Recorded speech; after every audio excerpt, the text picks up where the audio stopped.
Well, Lydia, you ready for today? Oh yeah. Volume 2, the roof saga continues. The roof saga, the final step. Well, hopefully today will be the last day. No. Don't say hopefully. It will be. It will be. What do you need? You need a Sharpie? Well, yeah, we'll need that. You got a tape measure? I don't think I need a tape measure. I'm just gonna eyeball it. Okay. Just like that. Welcome back to Cajun Country Livin, where we eyeball everything. And that seems to work out better for us, because every time we measure and double and triple check, what happens? Something gets crooked. So we'll just measure it with our crooked eye and go with that. So we're starting off this morning, getting this first sheet put up there and using it as a template, just like we did the other side. That seemed to work out pretty good. Took kind of like the idiot-proof approach. It is an extra step. And this time this is very wet. A slippery step. Can you scooch it to me a little more? Yeah, all right. got it? Yeah, we're good now. All right, let me get scooted up here. Okay. A little bit, kind of get my mojo going. All right. Get my groove back. All right. We're getting there now. How are the eaves lining up? What's Brian? Really good. So right now, what we're trying to line this up with is the end of this tin needs to be about even with the house end of the tin. So like I said, using our guesstimation, that crooked eye looks pretty good. I mean, as long as it's within an inch, we're good, because we'll be able to shift it with that T-square. Probably like that. That's probably good right there. That good? I think so. Okay. Okay, I'm gonna mark the dead center of all of these lads.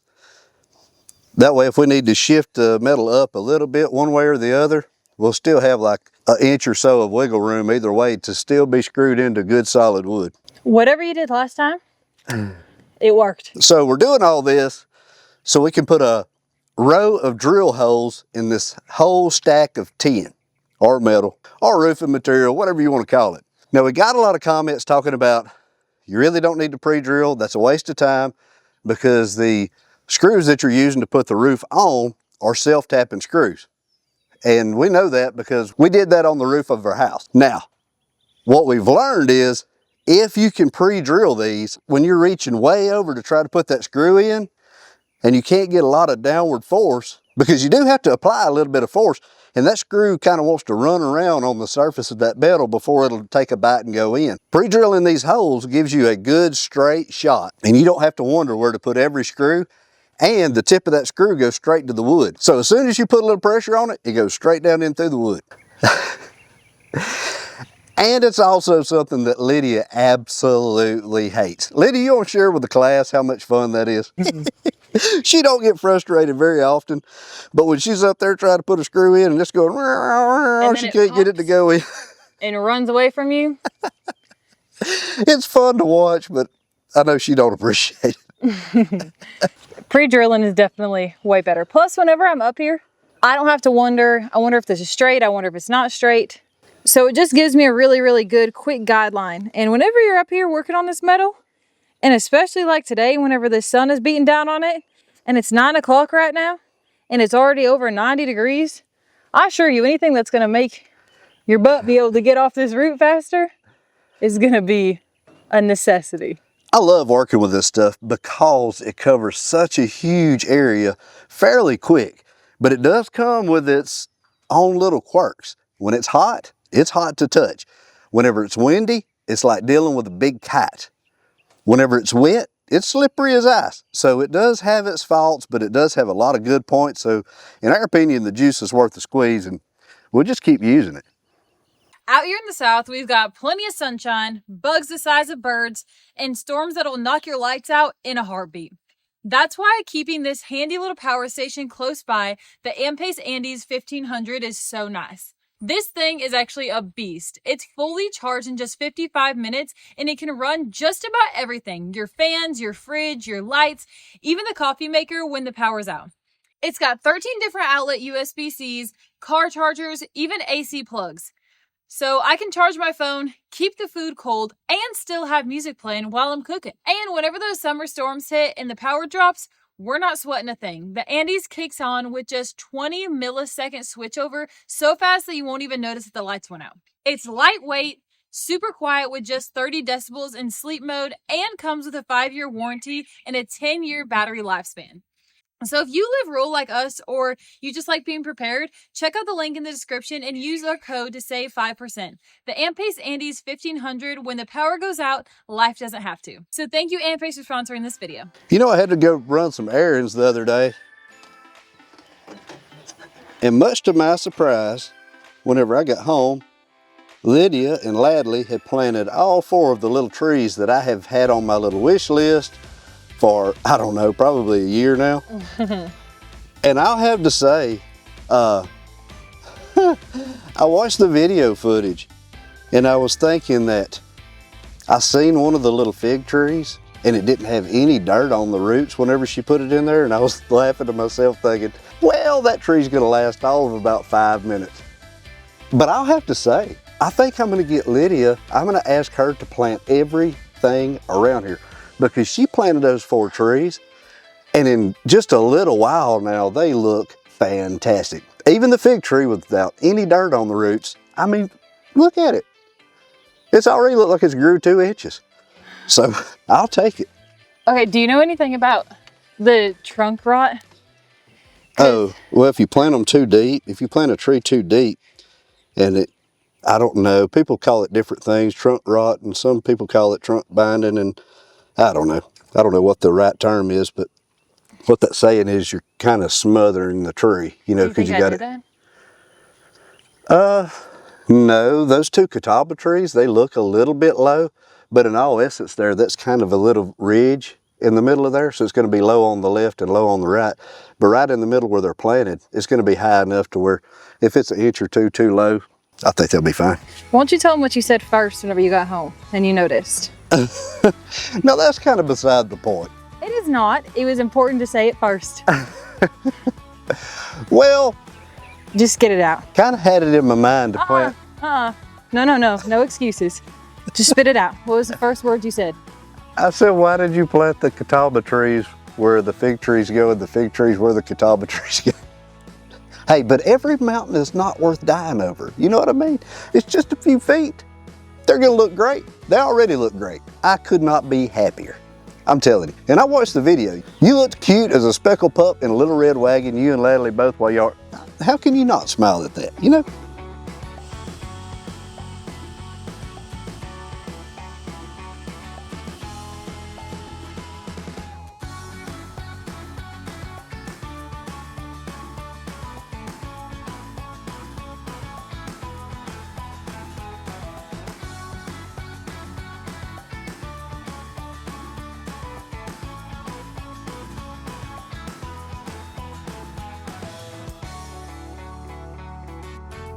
Are you ready? I'm ready.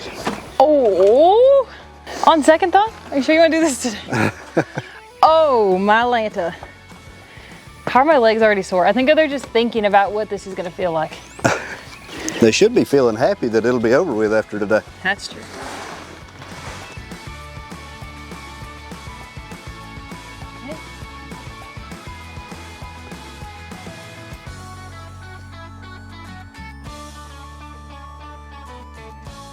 I'm gonna move my ladder over here to the edge so I can help you slide it. All right, should be somewhere in there. Okay, push the top towards the house some. So getting this first sheet put up there is gonna be pretty critical. We want the edge of this metal to be in the same plane as the metal on the house. Plus we have to get it square. That way whenever we start putting these sheets on going down this building, it's not wanting to walk off to the right or walk off to the left. So what we're gonna do is try to split the difference, get it square with the house while keeping it square with this building and making it look good. Well, that looks pretty good. Put the top screw in farthest away from you. Okay. And then I can kind of fine tune it down here and we can move on with it. I think I might need to scoot this bottom towards the house, but I'm not real sure. I'll let you get a screw in it and then tweak it from there.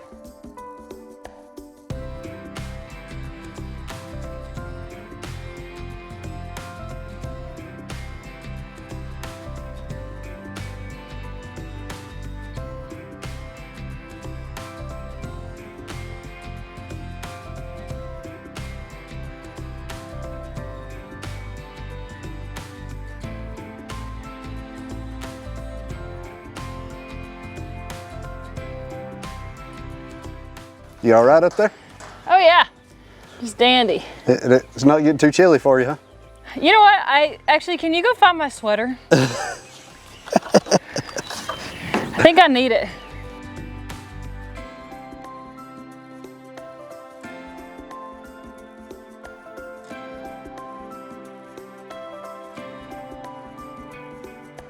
Thanks. Get you a little sip there, dear. I will. Was it hot up there? Severely. Was you? Yeah. Was it raining? Negative. I got So- a little lightheaded. Did you? Yeah. Yes. It was getting too hot. Honestly, I don't know what's worse, like the lightheaded or my legs being burnt.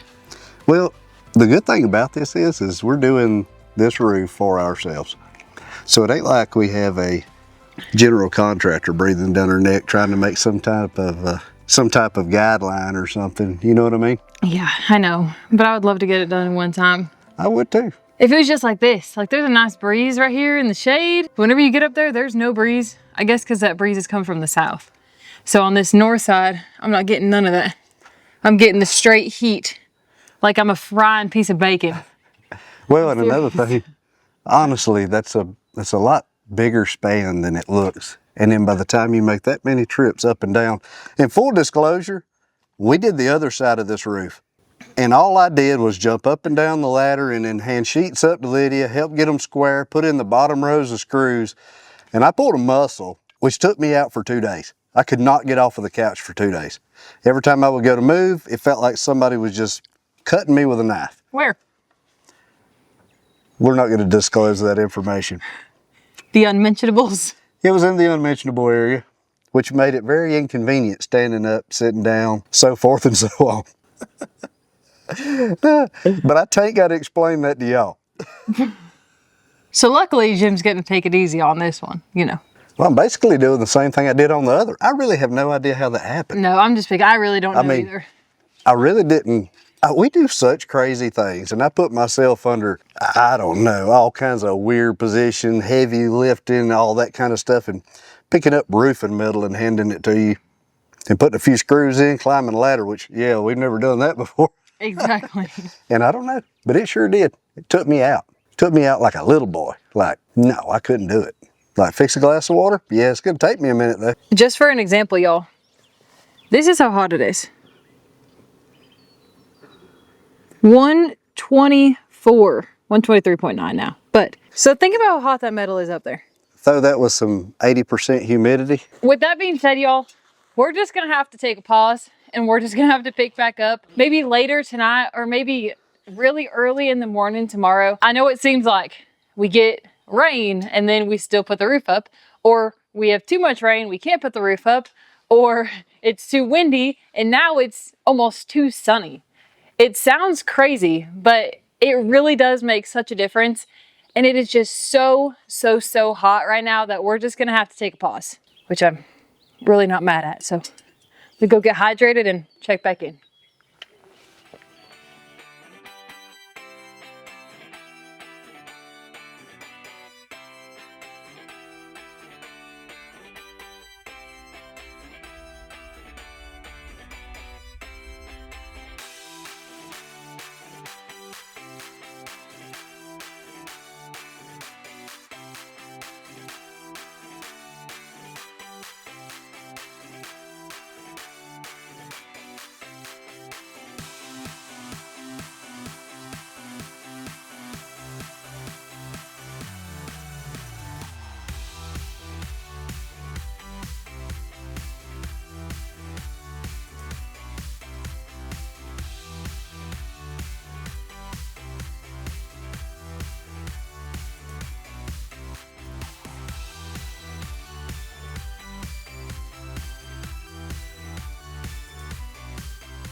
Now for the part of this whole porch building process that Lydia and Jimbo usually screw up, and that is installing the ridge cap. Although it never leaks, sometimes it looks like kind of a wigwam type situation going down the center of the roof, and for whatever reason we struggle to get these right. But we have put a plan together today. We're gonna measure the distance to the edge of this ridge cap, we're gonna stretch a string, and we're gonna work it in that direction. So hopefully when this gets done, it don't look like we were following a chicken snake trying to put this ridge cap in. So what we're gonna do is measure from the exact center of the truss to the edge of this ridge cap. We're gonna pop a screw in on the outside of this truss and jump to the other end, measure the exact same distance, rinse and repeat.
On each end of these closure strips, one end has a male end and the other has a female end.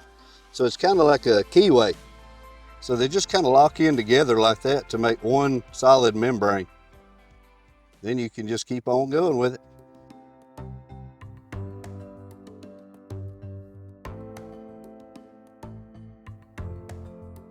Another little loophole there is we went to get these stitching screws out and it appears like they gave us half of what we ordered, or I ordered half of what we needed. Hey, one way or the other, it doesn't really matter. So we're not gonna have enough screws. So what we're gonna do is we're gonna put one screw every third rib just to get it put in place and get it tight. I'm gonna have to run to the store, grab some more screws, come back and fill in all the blanks.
Ready? Yep. Got it. We got 4 pieces on, and we just need the 5th. We're just gonna tuck it underneath the 4th sheet. So we're just gonna run it around 38 inches, which is gonna give us plenty of wiggle room.